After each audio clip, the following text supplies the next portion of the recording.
I was halfway through my lunch break when my phone buzzed. A notification from Instagram.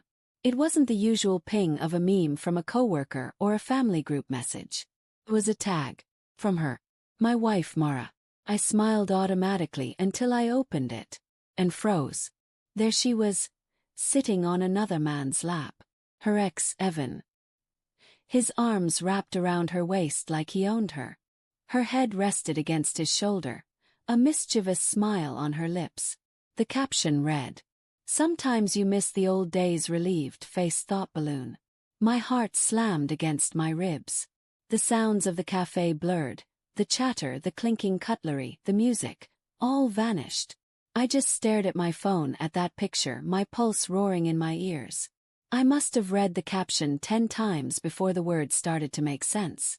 Sometimes you miss the old days. It wasn't an old post. I checked the timestamp. Posted 6 minutes ago. And she tagged me. Publicly. Almost like she wanted me to see it. When I got home that evening, Mara was curled on the couch, scrolling her phone as if nothing had happened. "Rough day?" she asked, not looking up. "You could say that," I replied, hanging my jacket by the door. My voice was steady, but my chest felt like it was filled with broken glass. She glanced at me, briefly like a stranger would. "You okay?" I stepped closer, phone in hand. "You tell me." I showed her the post. Her expression didn't flicker. "Oh, that." She laughed. "You're seriously upset about that? Mara, you're sitting on your ex's lap." "It's an old picture," she said casually, sipping her wine. "We ran into each other at the reunion last night. He joked about the past, I joked back. It's not that deep." "Not that deep." My voice cracked. "You tagged me. You wrote that caption. What did you think I'd feel seeing that?" She rolled her eyes. "God, you're always so dramatic. It was a joke, okay? You really need to stop being so jealous all the time." Jealous. That word again. She threw it around like it was a weapon, something to deflect any accountability, any emotion I dared to have. That night I couldn't sleep. I kept staring at the ceiling, hearing her words over and over. Stop being so jealous. But I wasn't jealous. I was betrayed. And beneath the pain, something else started to form. A cold, clear determination. If she thought I was overreacting, fine. If she thought she could humiliate me publicly, fine. But she was about to learn that actions had consequences. Not loud, angry ones. Quiet, deliberate ones. The next day, while she was at work, I started writing something down. A list. Not of things to pack or reasons to leave. But of moments. Moments she'd forgotten. Moments she thought didn't matter. Moments that built the version of me she was now casually breaking apart. 1. The night she cried over her student loans. I stayed up till 3 a.m. calculating a payment plan. She said, "You make me feel safe." 2. When she got the flu and I called off work to make her soup, rub her back and watch those terrible reality shows she loved.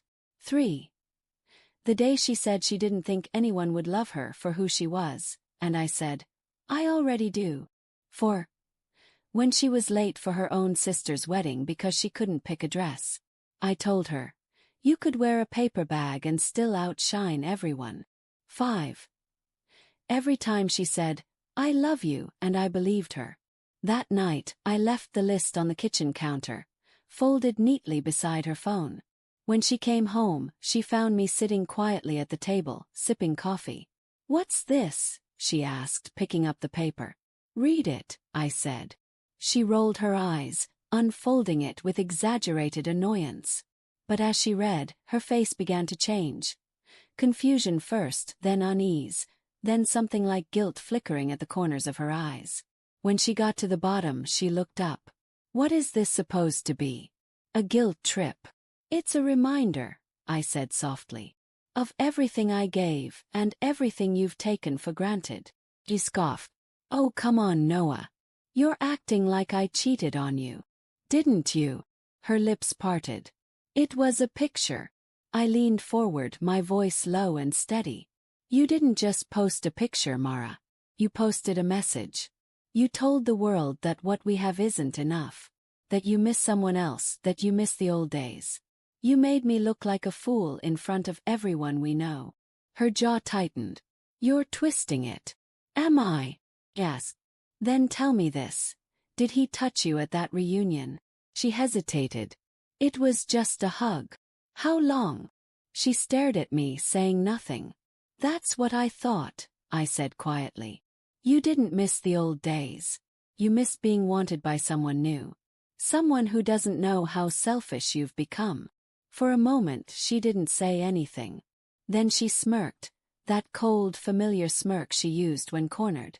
You know what your problem is, she said. You make everything so intense. You overthink, you overanalyze, and you suffocate people.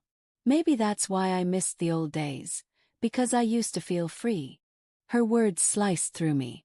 I stared at her for a long moment, then nodded slowly. You're right. Her brows lifted, surprised. You want freedom, I said, standing up. You've got it. The next morning, she woke up to find the house half empty. My clothes gone. My desk cleared. My keys left on the counter beside the list. But I'd added something new to the bottom.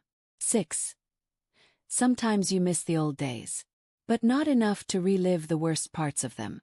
I didn't block her. I didn't text her. I didn't even respond to the dozens of messages that came later that week. Because silence, real silence, speaks louder than any argument. 2 weeks later, she showed up at my new apartment. I almost didn't open the door. But curiosity, or maybe closure, made me turn the handle. She looked different. Ill. Tired. Holding that same piece of paper, crumpled and smudged. Can we talk? She whispered. I stepped aside wordlessly. She sat on the couch, twisting the paper in her hands. I didn't think it would hurt you that much, she said. It was stupid, I know. I felt invisible lately. You've been so busy, so quiet. And when I saw Evan, it reminded me of who I used to be. Before everything felt so heavy. I listened, but the words didn't reach me the way they used to. Mara, I said finally. I wasn't quiet because I stopped caring. I was quiet because I was tired of proving I was enough. She blinked, tears welling. Can we fix this? I looked at her, really looked, and saw not the woman I'd married, but someone who'd stopped cherishing what we built. I don't think so, I said softly. Because you didn't just post a picture. You told the world I wasn't worth respecting. Her lip trembled. I didn't mean to. But you did, I interrupted. And that's the part you can't take back. When she left, she didn't say goodbye. Just lingered in the doorway for a second, clutching that list to her chest like it was the last piece of me she had left. I watched her walk down the hall, her footsteps fading until there was nothing. For the first time in weeks, the air felt light. Months passed. I rebuilt my routines. Therapy, work, a gym, small steps. Every so often, I'd get a memory notification. A photo of us smiling, her head on my shoulder. I didn't delete them. I didn't block her. Because I didn't need to erase the past to move forward. I just needed to remember the lesson she'd taught me. Love without respect isn't love at all. It's dependency wearing perfume. Last week I got a letter in the mail. No return address, just my name. Inside was my list, now laminated like she was trying to preserve it. And beneath my handwriting, in hers, a single line. Sometimes you lose the old days because you never deserved them. I stared at it for a long time, then folded it gently and slid it into a drawer.